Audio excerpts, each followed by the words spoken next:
हरि ओम. यस्य स्मरणमात्रेण चित्तं भवति निर्मलं स्वामी समाधवानंदो नित्यं वसति मे हृदि. हरिओम. माझं नाव श्राव्या कुलकर्णी झाशीवाले आहे. मी ध्रुव ग्लोबल स्कूल या शाळेत शिकते. मी तुम्हा सगळ्यांचं या केंद्रात खूप मनापासून स्वागत करते. आजचं केंद्र आपण नित्य प्रार्थनेने सुरू करूया.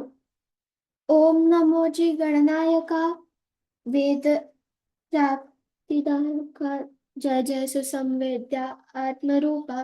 ओम नमो जी गणनायका सर्वसिद्धी फलदायका अज्ञान प्रांती छेदका बोधरूपा वक्रतुंड महाकाय सूर्यकोटि समप्रभ निर्विघ्नं कुरु मे देवो सर्वकार्येषु सर्वदा.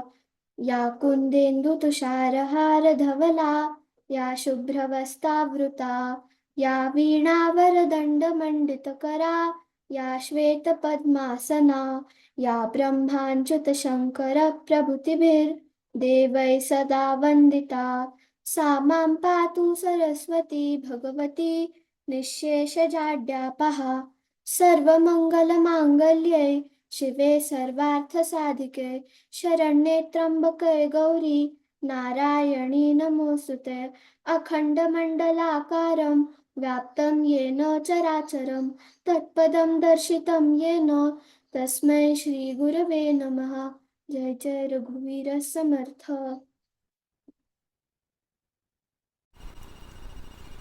हरि ओम.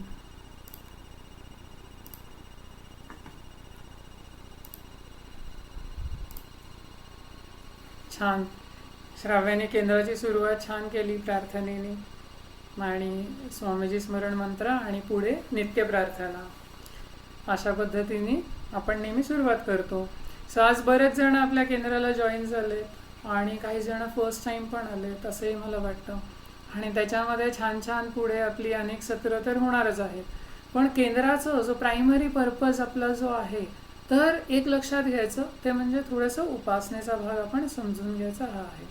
आता सर्वांच्या शाळा वगैरे परत चालू झाल्याच असतील, गडबड पण चालू झाली असेल, वेगवेगळे क्लासेस, काय काय activities and so many things are happening for each one of you right.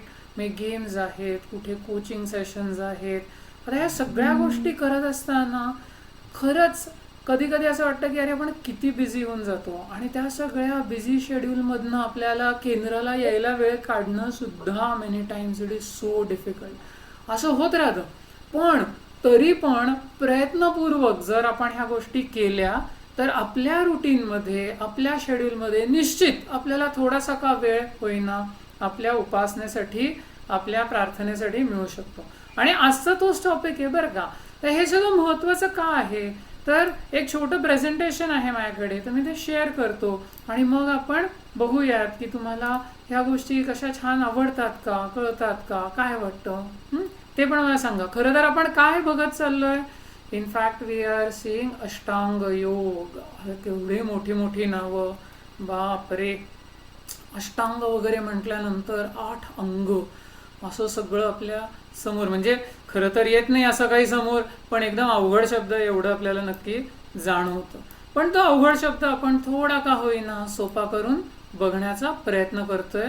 आणि त्याच्यामध्ये आमचं आणि ईश्वराचा संबंध काय आणि मग कसा आमचं प्रेम अधिकाधिक देवबाप्पावर त्याच्या प्रती वाढत कसं जाईल याचा आपण थोडा का होईना प्रयत्न करतोय.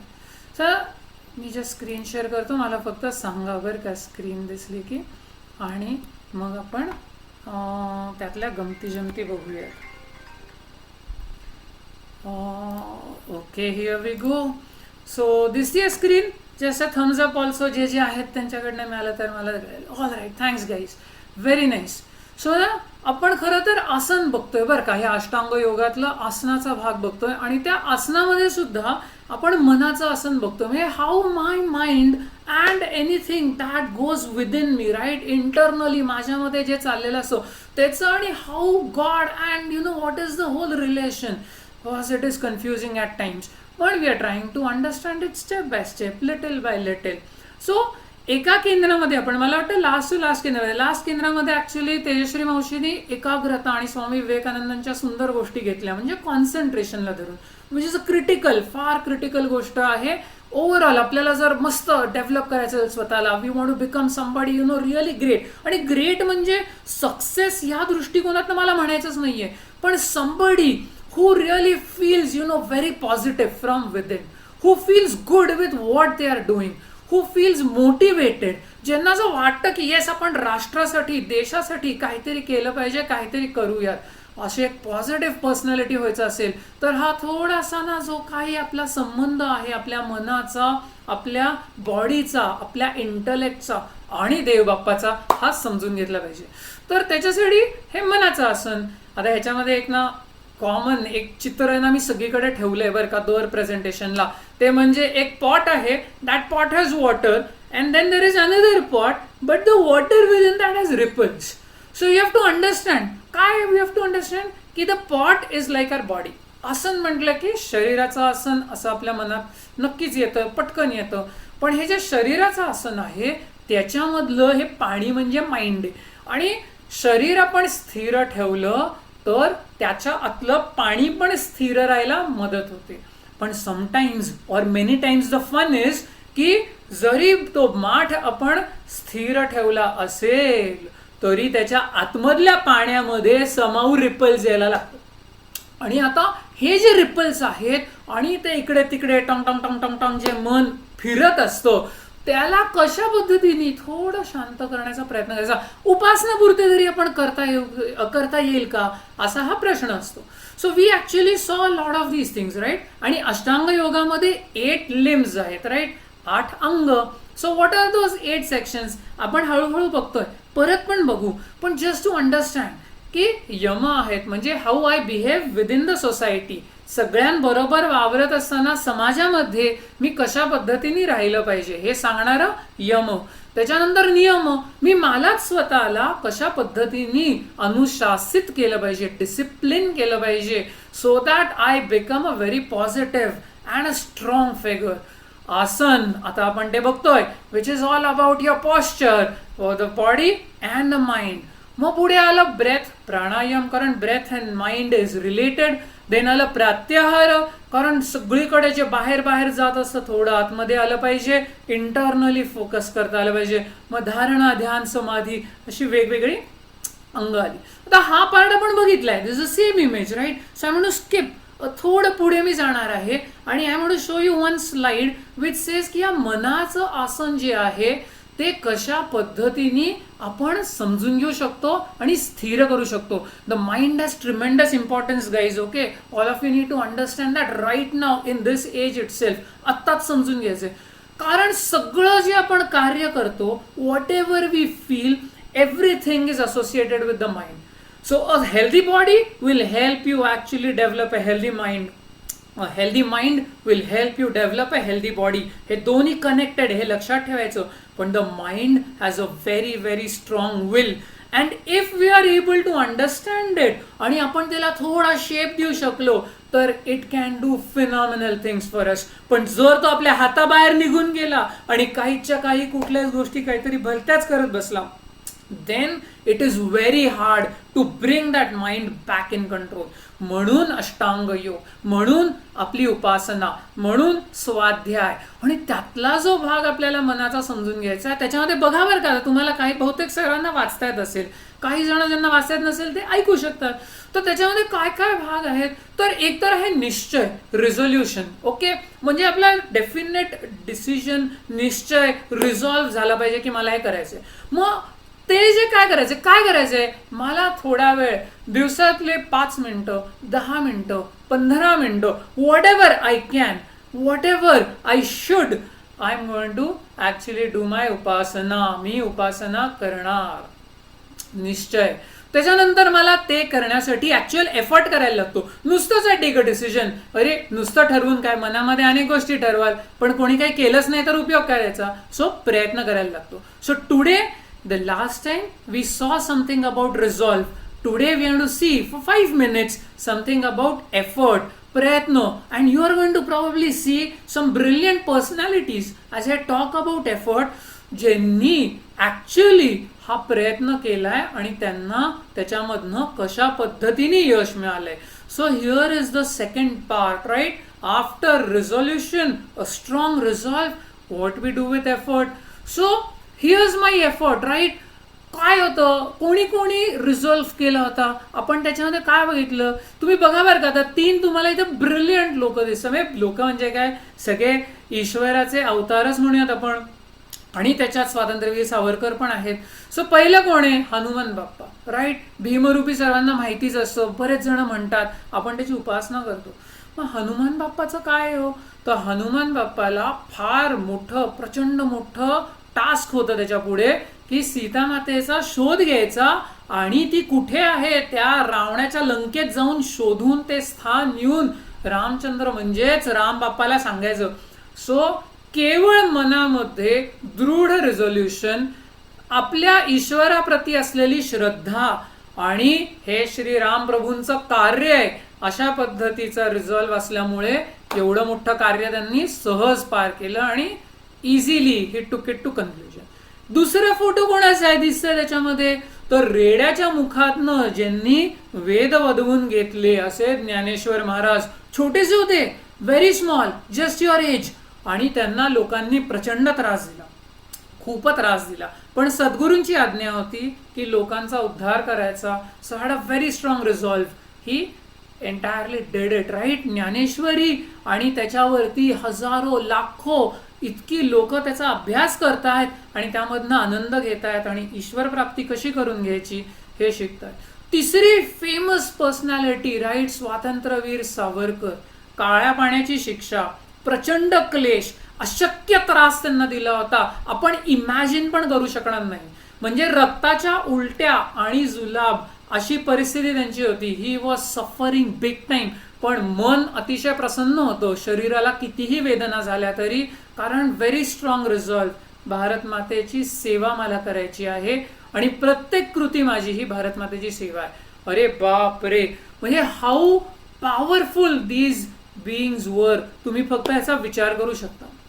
हे कसं पॉसिबल होईल? इट इज थ्रू प्रयत्न. हे लक्षात घेतलं आहे. तुम्हाला हे 3 पर्सनॅलिटीज ओळखू येत आहेत का? पुढे ही पर्सनॅलिटी कुठेतरी त्याच्यामध्ये छान क्विज पण होणार आहे, त्याच्यामध्ये पण आय गेस घेतली जाईल. हो, सांग बरं श्राव्या, कुठल्या पर्सनॅलिटीज आहेत? थांब. हां, first Milkha Singh, second is APJ Abdul Kalam, third is Sachin Tendulkar. Brilliant, right? I think all of you would know these guys. म्हणजे you have at least heard about them. Phenomenal कार्य केलंय, राईट? प्रत्येकाने आपल्या देशासाठी. पण just read through the kind of effort and training and discipline they persisted with. तर मिल्खा सिंग रोज 6 तास ट्रेनिंग करायचे, ब्रुटल फिजिकल ट्रेनिंग, कारण देशासाठी त्यांना देशाला रिप्रेझेंट करायचं होतं ॲथलेटिक्समध्ये, रनिंगमध्ये, आणि देशाचं नाव त्यांना उज्ज्वल करायचं होतं आणि भारताचं नाव सगळ्या जगामध्ये सर्वप्रथम कसं होईल अशा प्रयत्नात ते कायम होते. 6 hours 365 days every single day. Not a single day he missed his training. आणि त्याच्यानंतर after doing this for years and years and years he achieved greatness. APJ Abdul Kalam. आणि अनफॉर्च्युनेटली आपल्याला शाळेमध्ये बरेचदा ह्यांच्याबद्दल सांगितलं जात नाही, यांच्या एफर्टबद्दल सांगितलं जात नाही. प्रयत्न प्रयत्न प्रयत्न, किती प्रयत्न करावेत.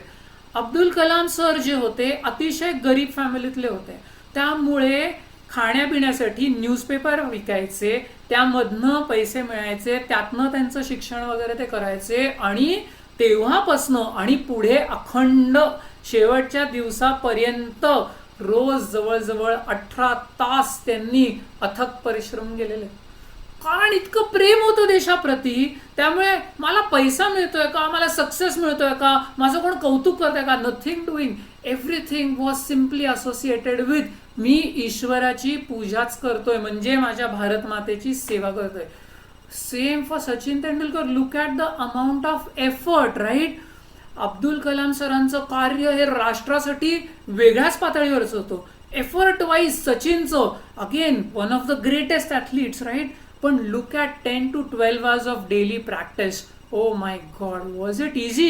It's never easy, it's never easy. Okay, पण effort has so much importance in our live, आणि तोच प्रयत्न आपल्या उपासनेमध्ये पण आपल्याला पुढे घेऊन जाऊ शकतो, पण प्रयत्न केला तो. आता ह्या अशा उपासनेमध्ये आणि संत मंडळींमध्ये तुम्ही जर बघितलं तर तुम्हाला कदाचित हे फोटोमधले एक फोटो माहिती असेल, पण दोन कदाचित माहिती नसतील. तर पहिले जे आहेत ते म्हणजे अंबुराव महाराज आहेत. त्यांचं तुम्ही खाली फक्त वाचा, त्यांचं रोजचं रिझोल्युशन होतं की 9 तास ध्यान केल्याशिवाय त्यांचा दिवस आणि त्यांची दिवसाची उपासना ही पूर्णच व्हायची नाही. 9 hours of daily meditation, bus 5 minutes sitting quietly. आपल्याला जर म्हटलं तर आपल्याला झेपत नाही, मी चाललो 1 तास केंद्र अटेंड करायचंय, नाही नाही नाही नाही, अरे काहीतरी याच्यात झालं पाहिजे, कुठेतरी पळायला पाहिजे, काहीतरी गोष्टी केल्या पाहिजेत. मेनी टाइम्स राईट, असं आपलं चांचल्य असतं, we want to do something. पण they have train themselves right, लहानपणापासून 9 hours ऑफ डेली मेडिटेशन. त्यांचेच गुरुबंधू, again a great saint right, त्यांचं नाव काय होतं? गुरुदेव रानडे. आपल्याला शाळेमध्ये परत यांचा परिचयच नाही, पण खरं तर यांच्याबद्दल शिकलं पाहिजे, समजून घेतलं पाहिजे. आणि these all were geniuses, okay, in their own field, in their own manner, and the highest achievement a human being can have in their live, that is what they achieved. मग गुरुदेव रानडेंचं काय होतं? मिनिमम 3 तास ध्यान रोज झालं पाहिजे, आणि up to 7.5 hours or 8 hours of meditation he used to do. Swami विवेकानंदांचा तिथे फोटो आहे, त्यांची तर गोष्ट काय बोलायलाच नको, ईश्वरी अवतारच. पण त्यांच्या लहान वयात रामकृष्ण परमहंस म्हणजे त्यांचे सद्गुरू आजारी पडले बरं का, आणि तुम्ही त्यांचे कष्ट बघा, एफर्ट बघा, की त्यांनी रात्रभर रामकृष्ण परमहंसांची, सकाळी मला सेवा करायची आहे म्हणून रात्रभर ते ध्यान करायचे, कारण रामकृष्ण म्हणजे आमचे सद्गुरू असतानाच मला ईश्वर प्राप्ती झाली पाहिजे, असं त्यांचं रिझोल्युशन होतं, आणि त्यासाठी घेतलेला सर्व प्रयत्न आहे. आणि नंतर अख्खा दिवस 1 मिनिट पण इकडे तिकडे न जाता त्यांच्या सद्गुरूंची सेवा करायची. आणि सद्गुरूंची सेवा करणं हे काही सोपं नाहीये, इट इज व्हेरी डिफिकल्ट. सद्गुरू परीक्षाच पाहत असतात त्या शिष्याची बहुतेक वेळेला, आणि ते सगळं करून काय देहाला कष्ट झाले असतील, पण ही लोक कोणी घाबरलीच नाही. तसेच होते भगवान रमण महर्षी, लेफ्ट मस्ट तुम्ही जर बघितले, ॲट एज 13 वैराग्यच प्राप्त झालं, आणि त्याच्यानंतर अखंड अनेक महिने ते समाधी अवस्थेत होते. त्याच्यानंतर मध्ये जो फोटो दिसतोय, again a brilliant saint right, त्यांचं नाव आहे निसर्गदत्त महाराज. आणि निसर्गदत्त महाराज म्हणजे जीनियस, आणि अनेक बाहेरच्या फॉरेन डिसायपल्स कित्येक लोक त्यांचं फॉलो करतात. म्हणजे मला तर सर्बियामध्ये कित्येक लोक भेटले जे निसर्गदत्त महाराजांचं अनुकरण करतात. They are trying to study his teachings, असे सगळ्या युरोपमध्ये. आणि इज ब्रिलियंट. आणि त्यांनी काय केलं, ते म्हणले मला सद्गुरू भेटले, सद्गुरूंनी मला उपासना सांगितली, ती उपासना सांगितल्यावर 3 महिने 24/7 मी तीच उपासना केली, आणि त्याच्यानंतर ईश्वर प्राप्ती करून घेतली. काय एफर्ट असेल, 3 months straight, every single minute, every single second he is completely focused on putting in efforts. काय सांगितलंय तर माझ्या सद्गुरूंनी मला सांगितलंय. स्वामी माधवनाथ म्हणजे आपले मोठे स्वामी नेहमी म्हणायचे, सगळ्यांना सांगायचे की किती साधना झाली पाहिजे, 13+13+13 इतकी वर्ष साधना झाल्यावर तर आपण बघूयात. आपल्याला जर 2 दिवस काहीतरी कष्ट करायला लागले तर आपल्याला असं वाटतं की आपल्याच्या निगा होणार नाही, पण इथे प्रयत्नांना घाबरून चालत नाही. स्वामीजींचं जर तुम्ही बघितलं असेल, काही जणांनी बघितलंय स्वामीजींना, भेटले पण आहात आणि खेळला पण आहात त्यांच्याबरोबर, तर त्यांना आपण एवढे प्रसन्न दिसायचे की नाही स्वामीजी नेहमी, आणि किती हसत खेळत असायचे, पण आपल्याला त्यांच्या परिश्रमाची कल्पनाच नसायची. रात्री जवळजवळ 4 तास रोज त्यांचं ध्यान चालायचं. नंतर पहाटे सर्वांच्या आधी उठून सूर्यनमस्कार घालून झालेले असायचे, आवरून सगळं झालेलं असायचं. पुढे सगळा दिवसभर त्यांचा जॉब असायचा, नंतर केंद्र आणि प्रवचनं असायची, त्यांचा स्वतःचा अभ्यास असायचा, आणि परत ध्यानाला बसायचे, आणि मग मिळाली तर 2-3 तास झोप घ्यायचे. So if you look at all these great men and phenomenal men, you see they have taken effort. आपलं काय होतं, अहो मला वेळच मिळत नाही, परीक्षा आहे, अभ्यास राहिलाय, हे झालं नाही. पहिलीपासनं ज्युनियर के जी पासनं मुलांचं हे सुरू होतं. अरे ज्युनियर के जी मध्ये तू कुठल्या परीक्षा देतोय? पण नाही नाही नाही नाही नाही, परीक्षा आहे, खूप बिझी आहे. अरे बरं बघ आता काय म्हणायचं. पण आता तुमच्यासाठी जेव्हा जेव्हा तुम्हाला असं वाटेल की अरे आम्हाला वेळच नाहीये, हे कारण द्यावं असं वाटेल, तेव्हा तेव्हा फक्त तुम्ही तुमच्या मोबाईलचा स्क्रीन टाइम चेक करा. आणि चेक नाही केला आई बाबांना विचारा, बरोबर सांगतील. थोडा जर कमी गेला तर नक्की वेळ मिळेल. मग बसवतच नाही आम्हाला, आम्हाला एका जागेवर बसताच येत नाही. अरे पण तुम्ही प्रयत्न तरी किती केलाय? Y those excuses? प्रयत्न करून पहा, रोज करा, असे किमान 21 दिवस करा आणि मग सांगा की आमच्याच्यानी बसवत नाही 5 मिनिटं सुद्धा. हे तुम्हाला नक्की बसता येईल. मग बसल्यानंतर ते आमचं पाणी जे मटक्यातलं तुम्ही सांगता ते शांतच होत नाही, कारण मनच एका जागेवर राहत नाही. अरे पण तेच तर अवघड आहे, आणि म्हणून तर एफर्ट करायचा आहे, आणि म्हणून तर प्रयत्न करायचा आहे. सो नक्की केल्याने होईल. मग आम्हाला आवडतच नाही, मग कंटाळाच येतो. अरे आवडत नाही असं कसं? ट्राय करा, डेली करा, आणि मग हळूहळू नक्की मनाला आवड मनामध्ये निर्माण होईल. So this is how the nature of the mind is, and you can shape that mind by genuine effort with a very strong resolve. उपासनेमध्ये and anything you do in life, this is very very important. विशेष करून उपासना करताना फार महत्वाचं आहे. मग आता प्रयत्नांना आपण घाबरता कामा नाही, हे लक्षात घेतलं पाहिजे. स्वामी विवेकानंदांचं वाक्य आहे, आपण जाऊयात, आपल्याला उपासना करायचीच आहे, पण आपल्याला थोडंसं समजून पण घेतलं पाहिजे. मग स्वामी विवेकानंदांनी काय सांगितलं आहे? Arise, awake and stop not until the goal is reached, period. No excuses. मग मला सक्सेस नाही मिळालं तर काय? माझं कोणी कौतुक नाही केलं तर काय? अरे ह्या ग्रेट लोकांचं कौतुक कोणी केलं होतं का सुरुवातीला? माहिती पण नव्हते. What kind of pain they have gone through, try to understand that. So आपण कुठल्या कौतुकासाठी काहीतरी करायला पाहिजे? काहीच गरज नाही आहे. आपण आपल्यासाठी करायला पाहिजे, कारण मला अभ्यास करायचा आहे, कारण मला माझ्या मनाचं आणि ईश्वराचं नातं समजून घ्यायचं. हे फार महत्वाचं आहे. सो रोज थोडी थोडी उपासना करायची, आणि असं करत करत अर्धा तास का होईना आम्हाला उपासना करता येईल का एवढा प्रयत्न करायचा. ठीक आहे. तर हे प्रयत्न आणि त्याचं महत्व आहे. एकच मिनिट.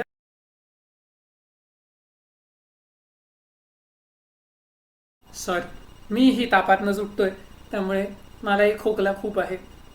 पण हे असं करता करता थोडंसं समजून घेऊन आपण 5 मिनिटं उपासना करूया.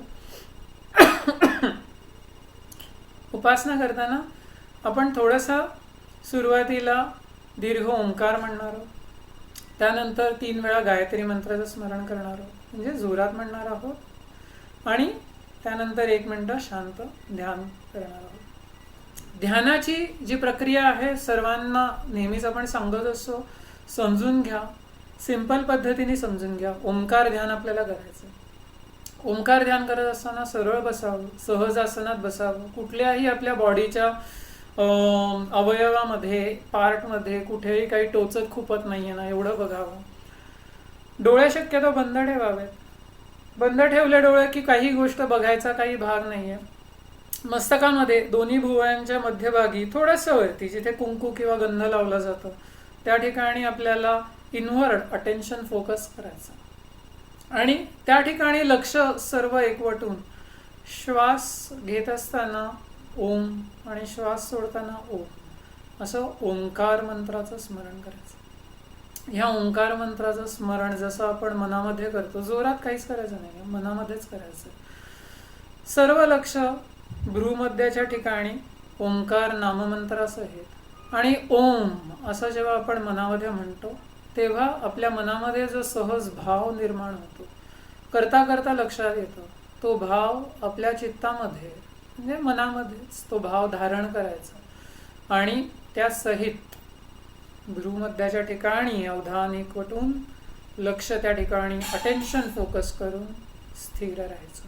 ही मुख्य प्रक्रिया ही सर्वांनी थोडी थोडी रोज करता करता आणि केंद्र अटेंड करता करता समजून घेतली पाहिजे.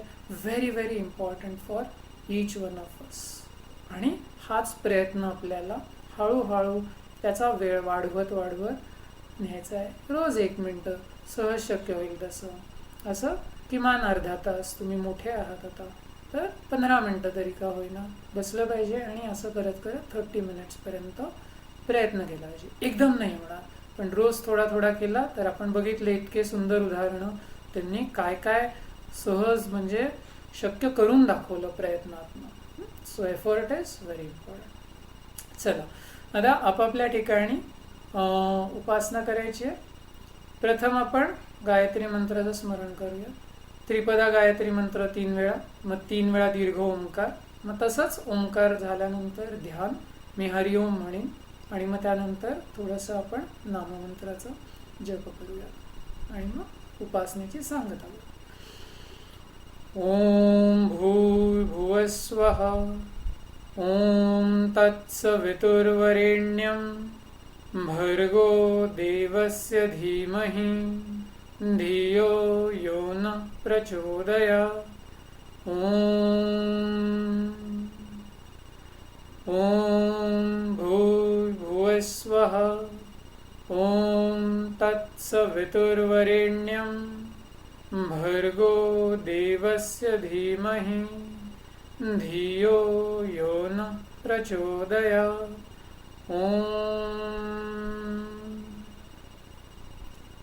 ओम भूर्भुवस्वः ओम तत्सवितुर्वरेण्यं भर्गो देवस्य धीमहि धियो यो न प्रचोदयात्.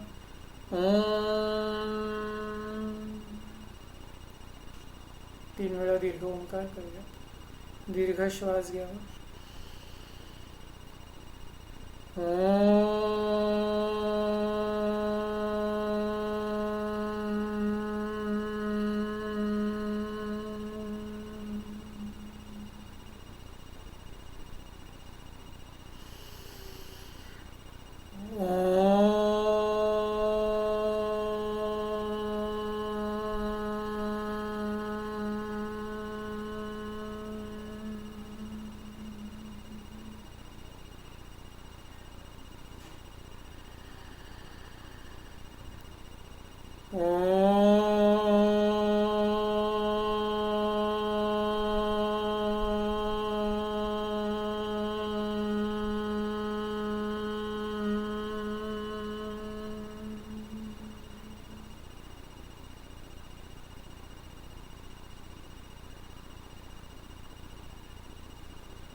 हरि ओम हरि ओम